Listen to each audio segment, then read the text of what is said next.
अर्चना मीना, पिंकी चौधरी,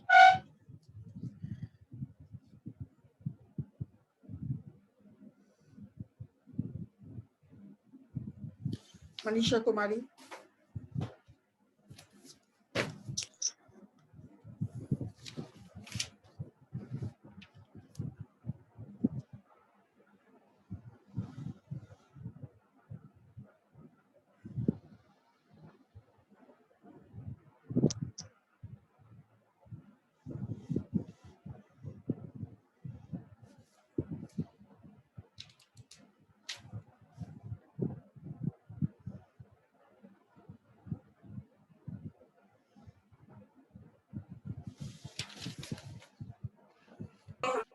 मनीषा कुमारी, अर्चना मीना, पिंकी चौधरी, संध्या मीना भी अभी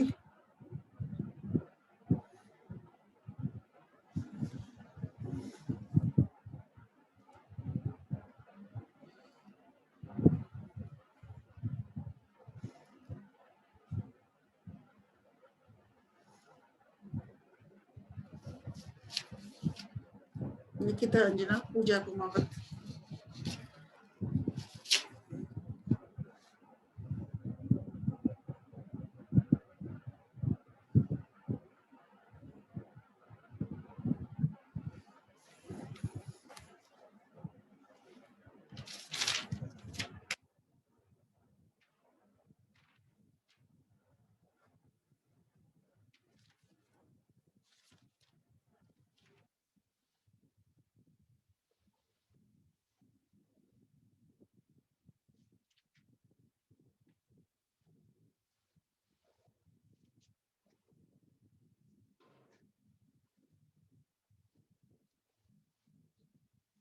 साक्षी यादव,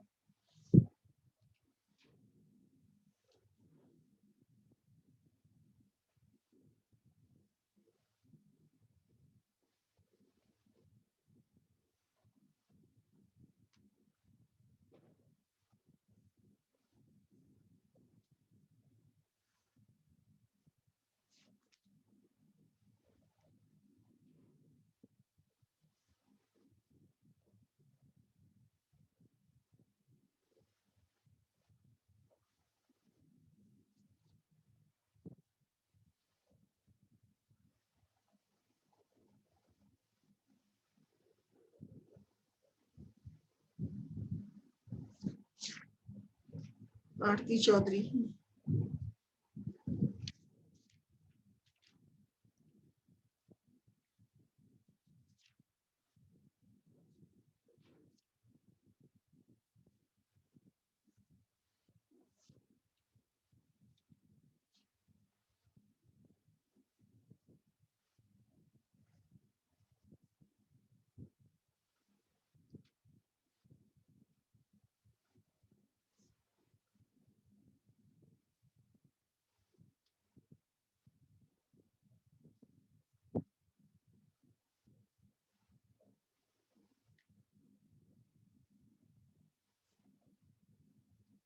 निकिता अंजना, संध्या मीना, पिंकी चौधरी,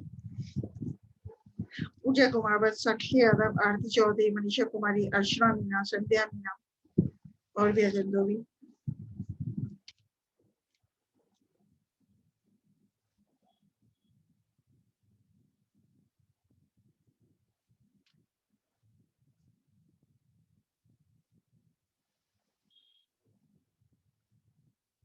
अपन क्या कर रहे हैं ना, प्रबलता मैंडल लॉज में जो है ना, प्रबलता मतलब एपिस्ट्रेसिस ले रहे हैं। तो प्रबलता या एपिस्ट्रेसिस ग्रीक भाषा का एक शब्द है जिसका अर्थ होता है ऊपर खड़ा हुआ, स्टैंडिंग अपॉन। तो सजीवों में ऐसे अनेक उदाहरण देखे गए हैं जहां अलग अलग युग्म विकल्पियों के सदस्य दो भिन्न जीनों या अलील्स में एक जीन दूसरे जीन की अभिव्यक्ति या प्रभाव को छिपा देता है। तो दूसरे शब्दों में एक लोकस का जीन किसी दूसरे द्विस्थल लोकस के जीन द्वारा नियंत्रित लक्षण को प्रकट होने से रोक देता है। तो बेटा अपन कहते हैं कि एपिस्टेटिक जीन किसे कहते हैं, प्रबल जीन किसे कहते हैं। तो ऐसे जीन जो दूसरे जीन की अभिव्यक्ति को रोकने का काम करता है उसे प्रबल जीन कहते हैं, उसे एपिस्टेटिक जीन कहते हैं। मतलब ऐसे जीन्स जो कि दूसरे जीन की अभिव्यक्ति एक्सप्रेशन को रोकने का काम करता है उसे प्रबल जीन कहते हैं, एपिस्टेटिक जीन कहते हैं। एवं जीन के इस विशिष्ट लक्षण को प्रबलता कहा जाता है, एपिस्टेसिस कहा जाता है। इसके साथ ही कारक या जीन के प्रकटीकरण या अभिव्यक्ति को अवरुद्ध किया जाता है अथवा छिपाया जाता है उसे हाइपोस्टैटिक जीन कहते हैं, अबल जीन कहते हैं। मतलब बेटा जिस जीन की अभिव्यक्ति को अवरुद्ध कर दिया जाता है या छिपा दिया जाता है उस जीन को अपन हाइपोस्टैटिक जीन कहते हैं। एवं इस गुण को हाइपोस्टेसिस कहा जाता है, अबलता कहा जाता है। तो इस बात का ध्यान रखना जरूरी हो जाता है कि मेंडेलियन द्विसकल क्रॉस में एक युग्म विकल्पी जोड़े के एक अलील द्वारा दूसरे अलील की अभिव्यक्ति को दबाने, सप्रेस या रोकने के लक्षण को प्रभाविता कहा जाता है। अतः प्रभाविता एक इंट्राजेनिक मतलब अंतराजीनी प्रक्रिया है, जबकि प्रबलता एपिस्टेसिस एक अंतर्जीनी इंटरजेनिक इनहिबिशन है। ठीक है, तो एपिस्टेसिस जिसकी अपन बात कर रहे हैं दो प्रकार की होती है। पहला है रिसेसिव एपिस्टेसिस जिसे कहते हैं अप्रभावी प्रबलता, दूसरा है डोमिनेंट एपिस्टेसिस प्रभावी प्रबलता। तो एक स्लाइड में शेयर कर रही हूँ, ठीक है आपके साथ। मैं क्या बता रही हूँ, एक तो बता रही हूँ बेटा रिसेसिव एपिस्टेसिस, एक बोल रही हूँ डोमिनेंट एपिस्टेसिस। तो अपन बात करते हैं अप्रभावी प्रबलता या न्यूनता पूरक जीन अभिक्रिया। अपन किसकी बात कर रहे हैं, व्हाट इज रिसेसिव एपिस्टेसिस और सप्लीमेंट्री जीन एक्शन। तो इस प्रकार की प्रबलता या जीन अभिक्रिया में किसी एक जीन का प्रभावी युग्म विकल्पी जो एक लक्षण को नियंत्रित करता है उसकी अभिव्यक्ति के द्वारा सजीव में विशेष लक्षण की अभिव्यक्ति होती है। दूसरे जीन का प्रभावी युग्म विकल्पी स्वयं किसी लक्षण की अभिव्यक्ति के लिए उत्तरदायी नहीं होता, अर्थात लक्षण को नियंत्रित करने में अप्रभावी होता है। लेकिन इस प्रकार का जीन जब पहले जीन के प्रभावी युग्म विकल्पी के साथ उपस्थित होता है तो यह इस प्रभावी जीन द्वारा नियंत्रित लक्षण की अभिव्यक्ति या इससे उत्पन्न लक्षण प्रारूप को परिवर्तित कर देता है। अतः न्यूनता परक या न्यूनता परक जीन अभिक्रिया में किसी एक जीन का प्रभावी प्रारूप तो लक्षण विशेष को उत्पन्न करता है, जबकि दूसरी जीन का प्रभावी प्रारूप स्वयं कोई लक्षण तो पैदा नहीं करता और इससे आगे बढ़कर पहली प्रभावी जीन के साथ जब हो तो इससे उत्पन्न लक्षण को भी बदल देता है। अब अपन एक चित्र की सहायता से देखेंगे बेटा, चूहों में त्वचा के रंग की वंशागति का अध्ययन। ये देखेंगे अपन चूहे में त्वचा के रंग की वंशागति के अध्ययन द्वारा अप्रभावी प्रबलता को समझाया जा सकता है। तो एक एग्जाम्पल किसका ले रहे हैं, चूहे में त्वचा का रंग का, जिससे कि अपन रिसेसिव एपिस्टेसिस को समझा सकते हैं। तो चूहों की त्वचा के जंगली रंग को अगोटी कहते हैं। जो माइस हैं उनमें जो स्किन कलर है उसमें जो जंगली रंग को क्या कहते हैं बेटा, अगोटी कहते हैं, जिसमें बालों की पट्टी में ऊपर पीला व नीचे काला रंग होता है। तो अगोटी से क्या मतलब है कि चूहों की जो बालों की पट्टी होती है उसमें ऊपर तो पीला व नीचे काला रंग होता है।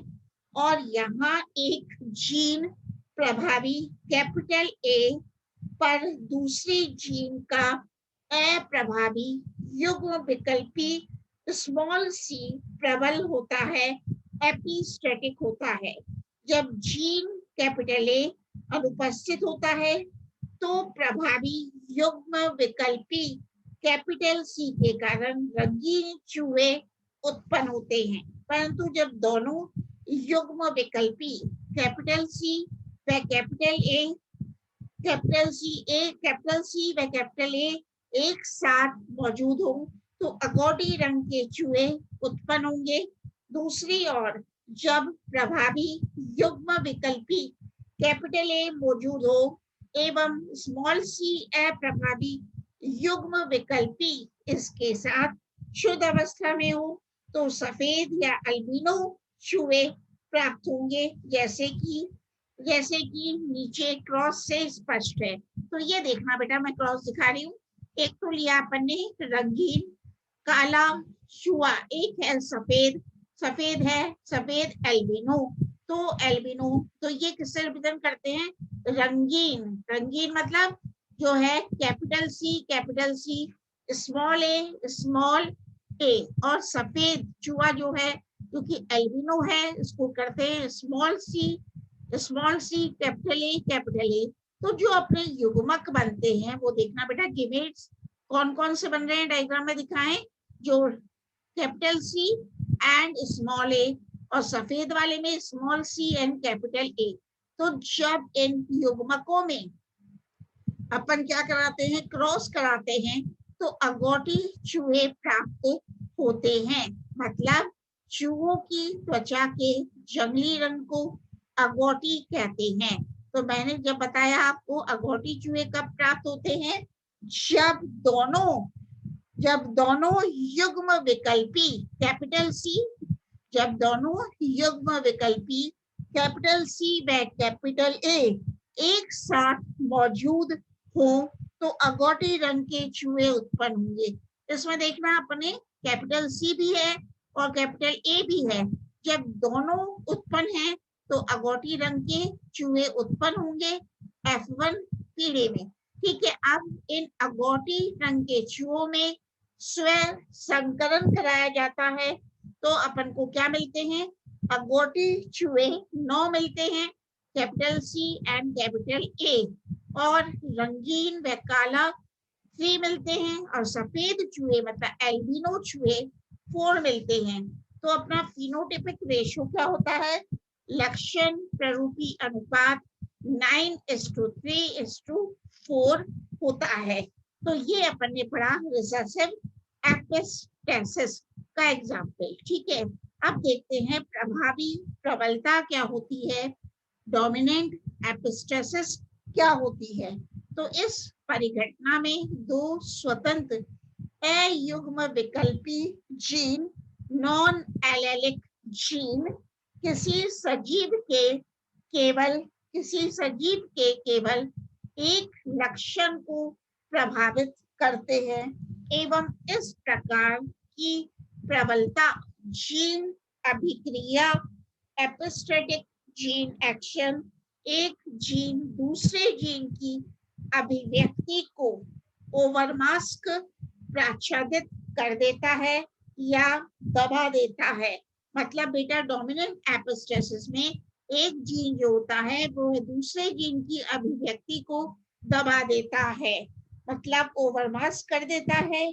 यह जीन अंतरक्रिया मेंडल की वंशागति प्रक्रिया से अलग है, क्योंकि मेंडेलियन संकरण प्रयोगों में जब दो युग्म विकल्पी या दो विपर्यासी मतलब कॉन्ट्रास्टिंग लक्षणों में कैरेक्टर्स में केवल प्रभावी लक्षण ही F1 में प्रकट होता है, अर्थात प्रभाविता एक ही जीन के दो एलील्स के बीच में अभिव्यक्त होती है, दो अलग अलग जीन्स के बीच में नहीं।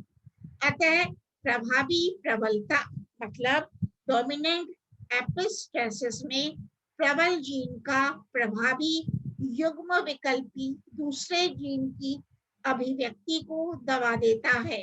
दूसरे शब्द में हम ये कह सकते हैं कि प्रबलता के अंतर्गत प्रबलता मतलब एपिस्टेसिस के अंतर्गत शामिल या प्राच्छादन जीन जीन अभिक्रिया मास्किन जीन एक्शन में सक्रिय दोनों जीन समान लक्षण को प्रभावित करते हैं। ये दोनों जीन जब पृथक या अकेले होते हैं तो दोनों ही बिल्कुल अलग प्रकार के लक्षणों की अभिव्यक्ति के लिए उत्तरदायी होते हैं या भिन्न लक्षण प्ररूप फिनोटाइप बनाते हैं। जैसे कि हम देखते हैं बेटा, लेकिन जब ये दोनों एक जीन एक साथ होते हैं तो एक जीन दूसरे जीन द्वारा नियंत्रित लक्षण को प्रकट नहीं होने देता बल्कि दबा देता है। तो अपन किसकी बात करते हैं अब? फ्रूट कलर इन कुकुरबिटा पेपो मतलब कद्दू में फलों का रंग। कद्दू में फलों के रंग के द्वारा डोमिनेंट एपिस्टेसिस को समझा सकते हैं। तो कद्दू में फलों के रंग की वंशागति के उदाहरण द्वारा डोमिनेंट एपिस्टेसिस प्रभावी प्रबलता को समझाया जा सकता है। यहाँ कद्दू के फलों में सफेद, हरा व पीला रंग होना प्रभावी प्रबलता का उदाहरण है। बेटा कुकुरबिटा पेपो में कद्दू में जो फलों हैं, फ्रूट्स हैं, उनमें सफेद रंग, हरा रंग व पीला रंग का होना प्रभावी प्रबलता का उदाहरण है। तो सिनोट SINNOT सिनोट के अनुसार कद्दू के फल का सफेद रंग, देखना कद्दू के फल का सफेद रंग कद्दू के हरे रंग एवं पीले रंग पर प्रभावी होता है, जबकि कद्दू के फल का पीला रंग येलो कलर केवल हरे रंग पर ही प्रभावी होता है। तो अगर सफेद फल वाले, ये देखना मैं घुमा रही हूँ क्रॉस में भी देखना, अगर सफेद फल वाले कद्दू का क्रॉस हरे रंग के फल वाले कद्दू के पौधों से करवाया जाए तो F1 पीढ़ी में प्राप्त सभी पौधों में फलों का रंग सफेद होगा। ये देख लो आप, संकलन करवा रहे हैं तो क्या बोल रही हूँ मैं, सफेद है। कद्दू कैसा है? सफेद फल वाले कद्दू का क्रॉस किससे करवा रहे हैं? हरे फल वाले कद्दू से करवा रहे हैं। तो सफेद फल वाले कद्दू को कैसे रिप्रेजेंट करेंगे? Capital W, capital W, capital Y and capital Y। और हरे फल वाले कद्दू को कैसे दिखाएंगे, दर्शाएंगे?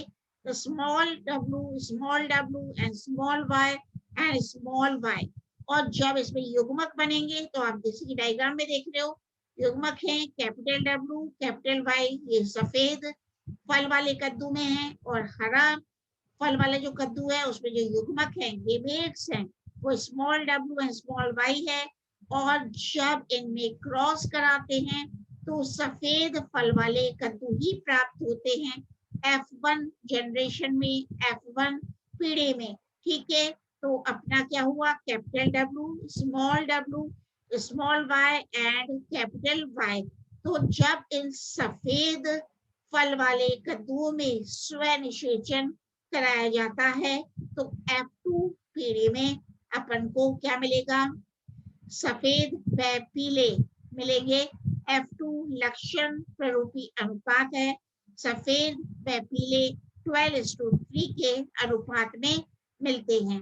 तो अपन अब देखते हैं, क्या देख रहे थे, अगर सफेद फल वाले कद्दू का क्रॉस हरे रंग के फल वाले कद्दू के पौधे से करवाया जाए तो F1 पीढ़ी में प्राप्त सभी पौधों में फलों का रंग सफेद होगा, जैसे कि आप देख रहे हो सफेद है। अब F1 पीढ़ी के पौधों में स्व निषेचन करवाने के बाद, ये देख रहे हो मैं एरो घुमा रही हूँ, स्व निषेचन करवाने के बाद F2 पीढ़ी में प्राप्त सफेद, पीले व हरे रंग के फल वाले कद्दू के पौधों का अनुपात 12:3:1 होगा। कैसा है, 12:3:1 होगा। और जनक पीढ़ी में पहले लक्षण प्रभावी फलों का रंग पीला नहीं देखा गया था, परंतु इस प्रक्रिया में F2 पीढ़ी में, F2 जनरेशन में पीले रंग के फल वाले कद्दू के पौधे प्राप्त होते हैं, जैसा कि निम्न संस्करण से स्पष्ट है। तो अपना क्या हुआ बेटा, जो कद्दू के फल है F2 लक्षण प्ररूपी अनुपात क्या हुआ, 12:3:1। तो 12 सफेद फल वाले कद्दू, 3 पीले फल वाले कद्दू और एक जैसे दिख रहा है हरा फल वाला कद्दू। तो अपन को क्या दिख रहा है, F2 लक्षण प्ररूपी अनुपात। तो सफेद, पीले व हरे रंग वाले कद्दू क्या होता है, इनका अनुपात क्या होता है, 12:3:1 होता है। और सामान्य लक्षण प्ररूपी द्विसकर अनुपात कितना होता है, 9:3:3:1। तो अपन अब करते हैं बात, किसकी बात करते हैं अपन, मॉडिफाइड फिनोटाइपिक रेशियो की रूपांतरित लक्षण प्ररूपी अनुपात। तो ऊपर वाले या उपरोक्त क्रॉस से स्पष्ट होता है कि कद्दू के फलों के पीले रंग के लिए प्रभावी जीन कैपिटल Y उत्तरदायी है। वापस बोल रही हूँ, कद्दू के फलों के पीले रंग के लिए प्रभावी जीन कैपिटल Y उत्तरदायी है, और कद्दू के फलों के हरे रंग के लिए अप्रभावी जीन स्मॉल y उत्तरदायी है। तीसरा है, कद्दू के फलों के सफेद रंग के लिए प्रभावी प्रबलता जीन, सफेद रंग के लिए प्रभावी प्रबलता जीन कैपिटल W उत्तरदायी है। और इस क्रॉस के परिणाम स्वरूप यह भी स्पष्ट होता है कि यहाँ एक जीन कैपिटल W की उपस्थिति में दूसरे प्रभावी जीन कैपिटल Y की अभिव्यक्ति नहीं हो पाती है, जिसके परिणाम स्वरूप जिस जीन प्रारूप में कैपिटल W जीन उपस्थित होता है, वहां यदि कैपिटल Y जीन मिले तब भी कद्दू के फल का रंग सफेद ही होगा, पीला नहीं, क्योंकि कैपिटल W जीन प्रभावी रूप में प्रभाव Y कैपिटल Y प्रभावी रूप में प्रभाव कैपिटल Y के प्रभाव को दबा देता है। इसी प्रकार अप्रभावी रूप में स्मॉल w जीन का कैपिटल Y पर कोई प्रभाव नहीं होता है, वह पीले रंग के फल प्राप्त होते हैं। अतः gene capital W capital Y या कैपिटल W स्मॉल y होने पर सफेद रंग के फल मिलेंगे, और gene small w capital Y होने पर पीले फल मिलेंगे, एवं gene small w small y होने पर हरे रंग के फल मिलेंगे। तो इस प्रकार यदि समयुग्मजीन अप्रभावी जीन प्रारूप स्मॉल w उपस्थित है, तो इसके साथ प्रभावी कैपिटल वाई जीन पीला रंग उत्पन्न करता है। नेक्स्ट है दोनों जीन्स के अप्रभावी सम युग्म gene small W small Y उपस्थित होने के कारण कद्दू के फल का रंग हरा होता है। इस प्रकार कद्दू में फलों का रंग दो पृथक नॉन एलेलिक जीन्स अयुग्म विकल्पी जीनों capital W and capital Y के द्वारा नियंत्रित होता है। तो ये तो हुई एपिस्ट्रेसिस की बात। आपके कोर्स में ये भी है कॉम्प्लीमेंट्री जीन्स, समपूरक जीन अभिक्रिया इसे कहते हैं कॉम्प्लीमेंट्री जीन्स। तो इस अभिक्रिया में दो या दो से अधिक पृथक एवं स्वतंत्र जीन परस्पर सहयोग द्वारा एक ही लक्षण को विकसित करते हैं, परंतु इन दोनों में से कोई भी जीन अकेले उस लक्षण विशेष की अभिव्यक्ति नहीं कर पाता। तो ऐसे दोनों जीन्स समपूरक जीन्स कॉम्प्लीमेंट्री जीन्स कहलाते हैं। बल्कि यही नहीं, प्रभावी लक्षण। हाँ बेटा बोलो बोलो। हमें इसको ये समझ में नहीं आ रहा, इसको समझाओ ना। कौन सा नहीं आ रहा? कॉम्प्लीमेंट्री वाला कह रहे हो क्या बेटा?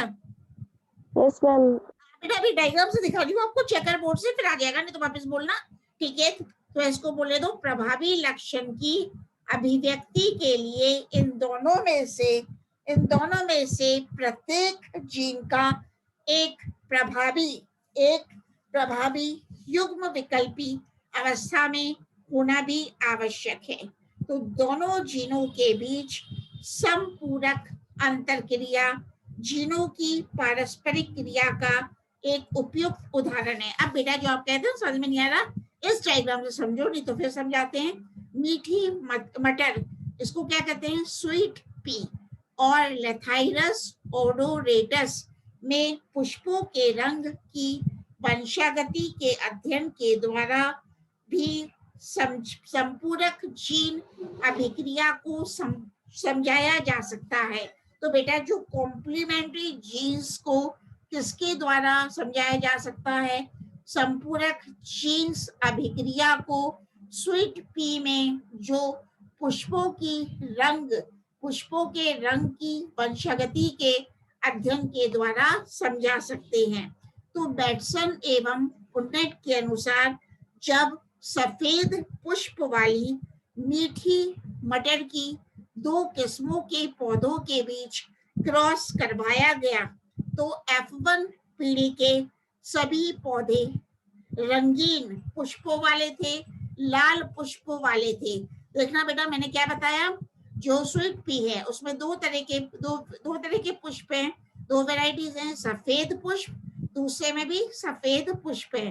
तो एक वैरायटी में जो सफेद पुष्प है उसको बेटा कैसे रिप्रेजेंट किया है? आप ये चेकर बोर्ड ये बनाओगे diagram, capital C small P सफेद पुष्प। दूसरी वाली में भी स्वीट पी में सफेद पुष्प है, लेकिन इसको कैसे रिप्रेजेंट किया है?